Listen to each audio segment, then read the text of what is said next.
Let's go. Hi everyone, welcome to the JG Show. I'm here with Lili. Lili is a fitness professional. She's from Guangzhou, China, and she's come on the show to talk to us about fitness, about technology, about the scene here in China, and much more. Let's do it. So, I'm going to just start with, let's see. First, introduce yourself, Lili, of course. Hi guys, I'm Lili. I'm 30 years old and I have been... You do not look 30, Lili. You don't look 30. Many people say I'm just you look like fantastic. 25, 24. This is how you look if you focus on being fit. If you focus on your health, your fitness, this is how you look when you're 30. And I think I didn't start with fitness first. I start with dancing. Okay. I was a dancer before, a cheerleader. A cheerleader? Cheerleader. Do they have this in China? Of course they have. They have cheerleading. NBA have cheerleader team. Okay. And I was in CBA. Serious? Okay. Serious. And I was in Shenzhen team. Okay. It's like, you know, Yao Ming, Uh-huh. and then Yi Jianlian, they're famous, and I was in the team. And then I like... So you were cheerleading for like Shenzhen's basketball team? Yes, in Longgang. Really? Yes. Okay, well, that was a surprise. I didn't know that. That's good. We should actually talk a lot more about that. But go ahead, keep going with your intro. That's good. And when I was in college, and then I joined that team, and then I know nothing about dancing, and then I just joined the team. I was like, ugh. And then I go in the team, and I like dance for 5 years for that team, and then I was a professional cheerleader. And then when I was like 22, 23, and I met with my ex-boyfriend, and he was a basketball player, and he trained a lot. So I was like, what is it fun about to go to the gym and then to work out every day? I don't know about it because I just dance. I don't know about anything about fitness. Okay. And then I go to the gym, I try to learn stuff, you know, around, and then till now, till now, it's been like 7 years, 8 years, so I go to the gym. In the fitness industry, Yeah. Wow, okay. So it came from basketball, right? Okay, basketball, wow, that would have been, I mean, during the time, basketball right now, I'm trying to think, which are the top teams in China? China, isn't it Dongguan? Don't they have it's Guangdong. Guangdong is Yes. still like but Yao Ming, he's from north, and all those, the big players, as the actual player that's going to NBA, usually they're from up north, right? But Yes. in the league, in the national league, Guangdong is more prominent. Guangdong and Beijing. Okay. Yes.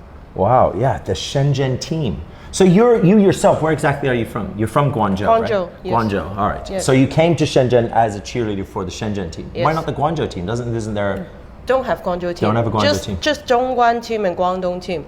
And the Shenzhen team right now used to be the Dongguan team. Okay. So they split. And All then they right. moved to Shenzhen. I used to dance in Dongguan. And then it moved to Shenzhen, and then I also dance in Shenzhen. So the cheerleading, what was that? You'd have to show up to practice, and every day, like what was the routine to become a cheerleader for a Chinese basketball team? First of all, you need to be high. You need to be like 165. 165. This is the Yes. criteria for a cheerleader. And you need to be good looking and confident about yourself, and then you can learn because it's not that difficult. It's not too much, you know, skills, and you just need to do whatever they want. Okay. And don't have too much. The moves are pretty easy, Yes. right? Okay. Interesting. I've never heard of the cheerleading scene. In the US, cheerleading is kind of it's a status thing. If you're a cheerleader, that's a squad, and it's quite a, you know, it's a special position to be a cheerleader, especially for a big team, for a city team, right? Yes. So what kind of like, how did you get picked for this? Did you sign up, or did they come and choose you and said, oh, you fit the bill? Yes. They chose you. They come. So they come and they say, you're now on our cheerleading squad, in or out. Yes. Okay. Wow. All right. Wow. Okay. So you're there as they play, and then they win. You're there at every game, right? You have to be there. I just at every sit game. under the basketball. What is that called? The basketball. The hoop. Yeah. The hoop. Yeah. I just sit under that, and then when it's paused, when is every end of the squat, Okay. and then we go up there and then dance for like 1 minute, and then we go down. Okay. I think one game we need to dance like 12 to 15 dance. Really? In one Yes. game? Yes, Okay. in one game. So you would have been very fit. You would have been very extremely fit. And then of course you got into fitness. So fitness, I mean, is this something, did you train clients? How did you get into the industry? Was it as a trainer? You know, dancer is just like a part-time job. And then I was graduate from my college and I want more formal job. Okay. Because this dancing thing, just like little money, it's not enough for me. So I go to the gym. Okay. Because by then I have like been training for 2 years to 3 years. So I think I'm capable enough. So I go to the gym for interview and they say, okay, you're qualified. You can work in our gym. And then just 2015. Since last year. Okay. Yes. And when you get into the fitness industry in this way, are you motivated because of how you've progressed? Yes. So you kind of want to share this with other people. Is that how it works? Like you kind of like what's your motivation to get into the fitness industry? Because remember, we're in China where the options for jobs that are very lucrative, there's so many great jobs here. There's so many great jobs here. And I've spent my whole life in the fitness industry, but I think what's kept me in the fitness industry is I've been extremely passionate about it. But if you were to ask me, like, you know, which job would be better, and if I'm sitting in China, like say if when I have kids, I wouldn't recommend getting into the fitness industry compared to what else I see, especially in Shenzhen, with technology, the amazing technology that's out now, right? And so many industries now. Yes. They're very well paying, they're extremely exciting, lots of innovation, lots happening. So for you getting into fitness, what was like your motivation? What kind of inspired you to do it? You know, because I like training myself. And you know, in college I was majoring in English translation. So when I graduate, I just go to a trading company, and then that boss is like a total jerk. I hate him. He's kind of a little bit racist, and then I quit. I said, no more. I don't How want was to. he racist? I want to know what makes you think he was racist? He's just like when you have some issue with the factories, and then he'll be like, oh, fuck Chinese people. Oh, okay. Yeah, and then yeah, these so in this Chinese way. people stupid.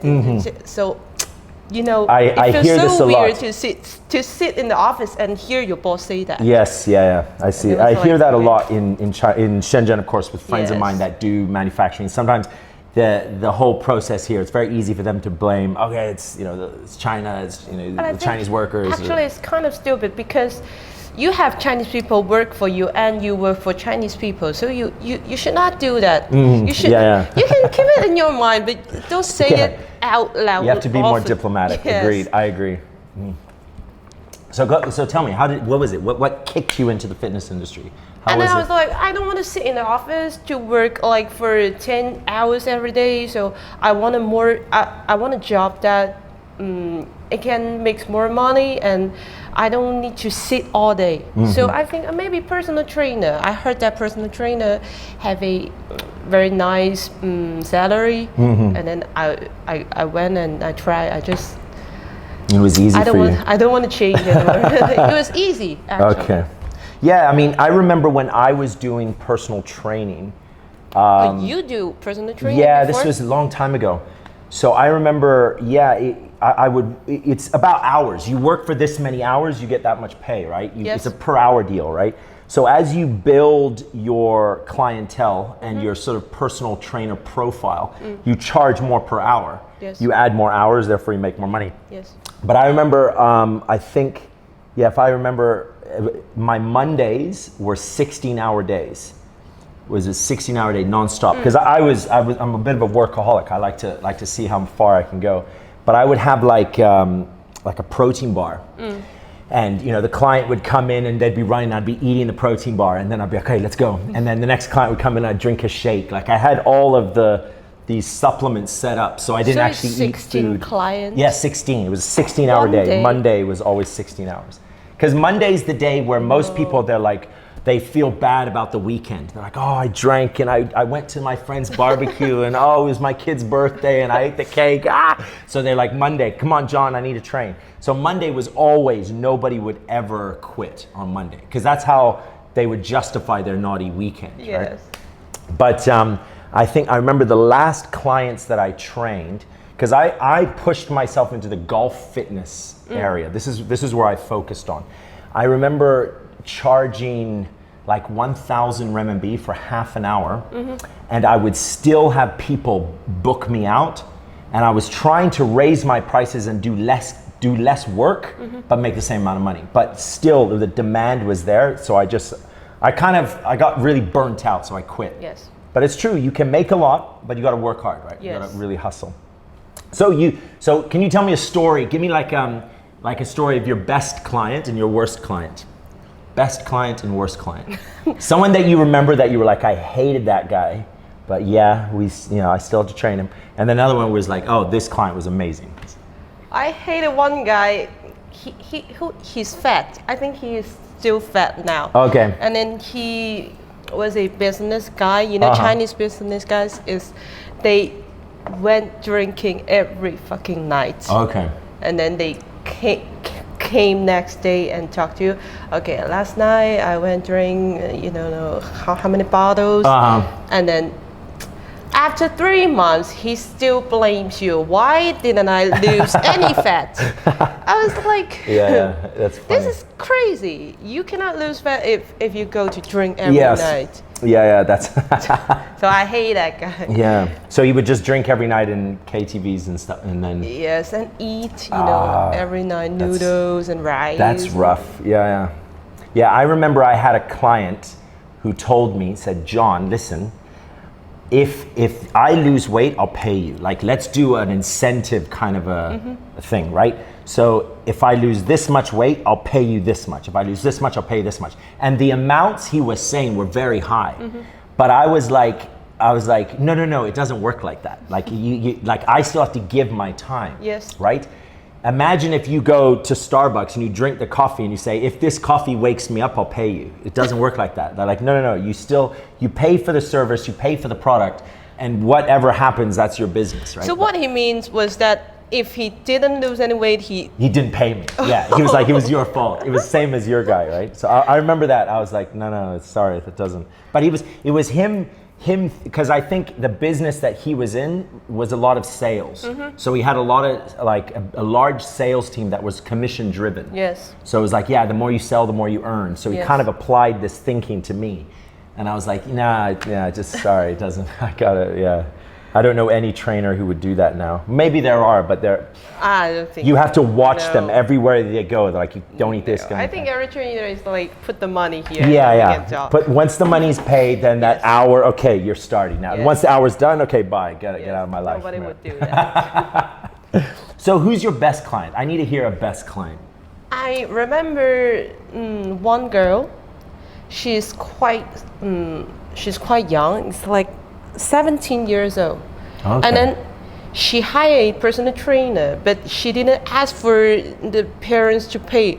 She just go to the Starbucks and then do a part-time job every month and then paid me. Really? So I remember that girl. Wow. And then every day she was like, what should I eat? That's amazing. Yes. I said, you go order a salad because you want to lose more weight. So you go order a salad. It's the best for you. And then she ate a salad and wait for me. And then we go drink every night. Okay. And then next day in the morning, she go to Starbucks to make coffees and then paid me. That's quite a story. Yes. That's really what. So she just maybe she was quite overweight, right? When we met, it's no. Wow. But she wanted to be in more shape. Okay. She didn't want to rely on her parents for. That's a good story. That's fair. I like that girl. And then after she became a personal trainer also. Oh, all right. Yes. Okay. So she kind of had this. She had something inside her for the not just being fit, but also the industry itself. I think she loves it. Yeah, that's good. What have you noticed in China with the fitness industry? As long as you can remember, since getting into the fitness industry and what you've seen to where it is now. Because I remember when I first came to China, there wasn't that many gyms. It was all about going to the park and doing Tai Chi the scene wasn't as strong as it is now. When is I came to China 20 years ago. 20 years ago? 20 years so was I my was first 10 time. years ago. Yeah. I think it's the same. Yeah. In Guangzhou, actually don't have too much gym. Yeah. I It was still remember. unsure about what it was. People didn't know, right? Yeah, I remember I was like or 6 years old, and then my father took me to a bowling gym. It's not a gym. It's Okay. like a place for people to bowl. Okay. And then it has a small gym just like this. I remember that was my first gym. Okay. And It's like a little fitness facility, right? yes. Yeah. Okay. Yeah. I've seen the industry just explode in Shenzhen. Explode. It's ridiculous. Really. Also How- in Guangzhou. Also in It's the Guangzhou. same there, yeah. Yes, when I first worked in a gym, it's in Zhujiangliu town. Zhujiangliu town, yep. The gym that Kara now workouts in. It's very high profile, that gym, right? Yes, Yeah. and when I first came to that gym, around the area it just has that gym. So Okay. that gym sports smile a lot because a lot of money. Yes, that's right. They were the only option, right? Yes, but now there are like 20, 30. Just in that area. And not just gyms, big gyms, small studios, and then too many competitors. That's right. Yes. Yeah. There's all kinds of. There's boutique, really, expensive. The different designs. Then you have the big weight Yes. gyms. Then you have the CrossFit gyms and Yes. the little yoga studios and the boxing Pilates, ones and yeah. Pilates and it's massive now. You throw a stone and you're gonna hit a gym now. It's insane, right? But I think it exploded a little bit too much because not that much customer.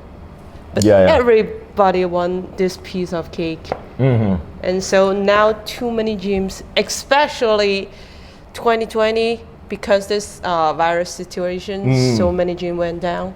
That's right. Yeah, I was going to ask you because obviously some people that are watching would be overseas and they're dealing with a much more serious situation when it comes to gym closures, right? Yes.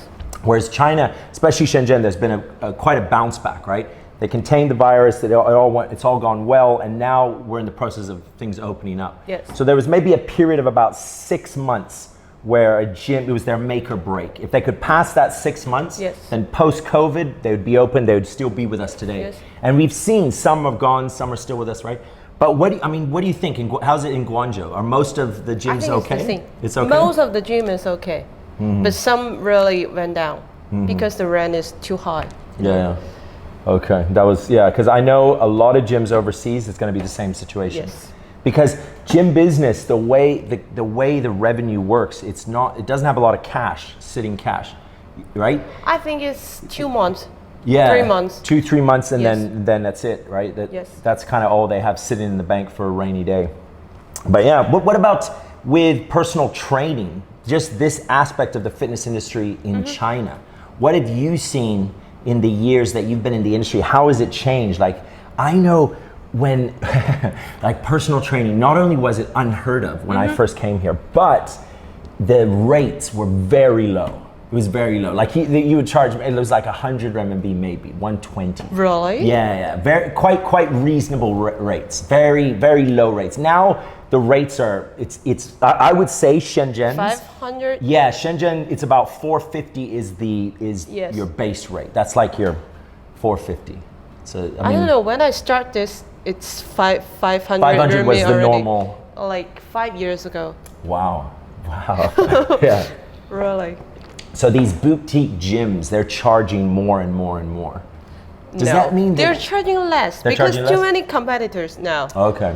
When I Okay. first get into this industry, I charge 500 RMB, and now maybe I think my gym, the gym Kara works in, it's 400. It's 400. Yes. So they have to keep in 100. mind the Yes. competitors. But like with that charge, what does the customer get? I mean, it's just training. It's your one-on-one program, right? It's just a one-on-one. Let's do some of this. Let's do some of that. But is it like, are you getting like a water bottle? Are you getting like a 6-month program, or a weight progression, or guaranteed fat loss? Is there any of this extra sort of incentives or what you would call it on these programs, or is that just that's the rate for me to watch you to do jumping jacks? Doesn't have a standard. Standard. Yeah, no standard. The good personal trainer, they do that. They hang over the water bottle to you, and then monitor you, like texting you every night. Oh, what did you eat? What did you eat? Are you coming tomorrow? And then like 3 months. Okay, let's monitor your data. But some personal trainers, they just do the 1 hour and then leave you alone. Yeah, leave you alone. And then you go next figure time your own you shit out. Yeah. pay me another 500. Yeah. Do some push-ups, do some jumping jacks, go around on the treadmill, and I'll see you tomorrow. Eat less, drink less. Yeah, you know the deal. Yeah, I think because what I've always believed, when I was opening up gyms and I would manage my trainer teams, I would always just be like, let's just be good motivators. Just be really good at motivating people. Yes. Because most of the information, the guides, can be found online. Yes. Most of the information, everybody knows it. But if you're a really good motivator, the person wants to be around you because of their energy. You're like, oh, that guy's he's so inspiring. Or this lady is like, she just excites me to do work, right? So you just become a good motivator. Yes. That's when people will pay. They'll pay for that, right? Yes. Yeah, that's kind of what I always would instill in the trainers. I would say try to be good motivators so that people get stuck to your personality, not so much your guidance. Were you a good motivator? I would like to do it. We should do a session. Most of the time. Sometimes. Next podcast is a session. We'll do a most of the workout time. session. Yeah. If I don't like that guy, maybe. Yeah. I want to leave you alone. Squats, jumping jacks, go run, get out. Yeah. When you talk too many times, don't eat too much, and then he just didn't listen to you. You want to say it anymore. So if the customer, for me, I don't know other people, if the customers listen to what I said and then do what I tell him to do, and then I was a good motivator. Yes. I was like, I train every day, and then I send picture to you, and then tell you to come, and then do good service to you. But if you're not that kind of customer, I just leave you alone. Yeah. Then you figure it out yourself. Yeah, because people don't necessarily know what they're paying for, right? Yes. They're buying a result, but they have to realize that the result is actually up to them. Yep. You're just kind of there to support. Yes. Right? You're more of a support, but you're not going to lose the weight for them, right? Yeah, that's interesting. It's very interesting to talk about this, right? Because there's a lot of comparisons with the West and how China runs its industry and there's a lot of correlations too, a lot of So matching. how does it run in the West? In the West, the thing about the US, in America is particularly, Australia as well, Canada as well, it's a very sport-driven culture. Like sport is something that is so important in the culture. Yes. So important. As a young kid, you have your stars, you're wearing jerseys, you're watching games live, your dad is taking you to games, you're playing like 3 to 4 sports in school. Yes. And usually how you perform in the sport in school is usually more important than how you perform academically. Really? Usually that's the more like dads will want their kids to get like basketball scholarships or baseball or football scholarships.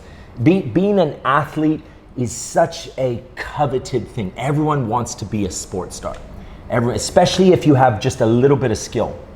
You want to develop it and you want to test it, and schools, even from a young age, you get very competitive. As a young kid, it's extremely competitive.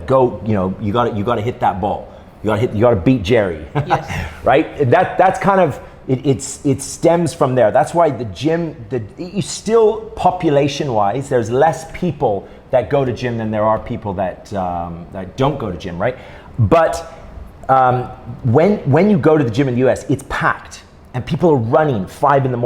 It's packed, and everybody's aggressive. There's a real, I'm speaking generally too. Yes. I'm speaking generally, but it's a very it's all about work and who's your coach, and it's not here. What I find in China is it's kind of having a personal trainer and going to a gym is still a relatively new thing. So it's almost like a luxury.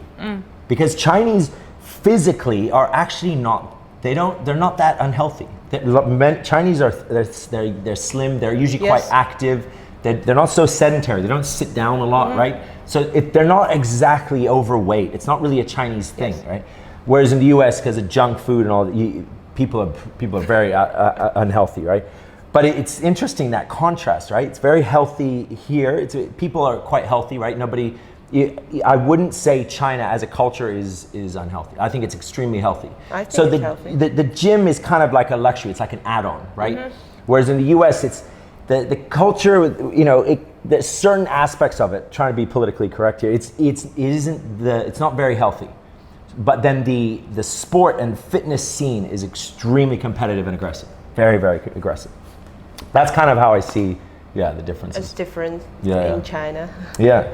So for China, what do you see? Like, say 5 years from now, where do you see the fitness industry in China? Where would you see? I think now, you mean the kids or all people? Everything, just the entire, mainly the industry, like the gym industry, and obviously technology, right? This is now such a prominent thing in fitness now. So in 5 years' time, what's going to happen to the industry here? Where's it going to go? We're going more gyms or maybe less? Is it going to go to the home gym? Technology? Is it going to be? How would you see it? I think in China now we are processing is like we opening too much gym because we can see that more and more people go to gym. More and more people would like to work out because they want healthy life. But they also using a very strong way. That way it's opening gyms. Yeah. But actually, do people have that much time to go to gyms? No, I don't. I believe they don't. Yes. I really believe they don't. So I think would be like opening more and more gym and then went down. And then people start to do all kinds of sports because people now, when they want a healthy life, they Yes. they talk about going to the gym. But actually, it's not just about workout. It's not just about fitness. You can do all kinds of sports. Now Chinese people it's just about fitness. So maybe, I know. Yeah, I see it. 5 years later, people would do all kinds of sport, golf and basketball and tennis. They do everything. So I think would be more and more gym, and then more and more gym went down, and the good one stays. The good ones will stay on. Also, people start to do all kinds of sports, and then would be younger and younger, like kids. Kids also do sports, basketball. Now I think the kids, they do sports when their family is wealthy enough. Yeah. If the family is not that good, they don't do sports. They just focus on academics. Yeah, that's right. And so you think in the future, more and more families, wealthy or not wealthy, will still put their kids into sport programs? Yes. Yeah, I agree with that. Yeah, because Chinese are, they're what was it? In Korea, they celebrate age. In China, they celebrate youth. So they put a lot of energy and effort into the younger kids because they'll carry on, right? Yes. I heard that was sort of the difference between Korea, and just a fun fact that I've heard.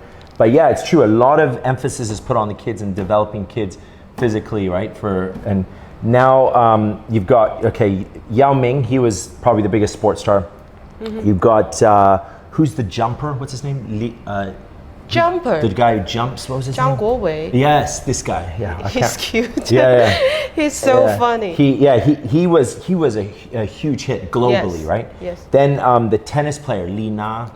Yes. She was very famous, and now the fourth big one that is globally famous is Zhang Weili for UFC. Li, boxer. So these four are like China's big global superstars, and I think China wants to develop more like them. I heard, the Gaokao.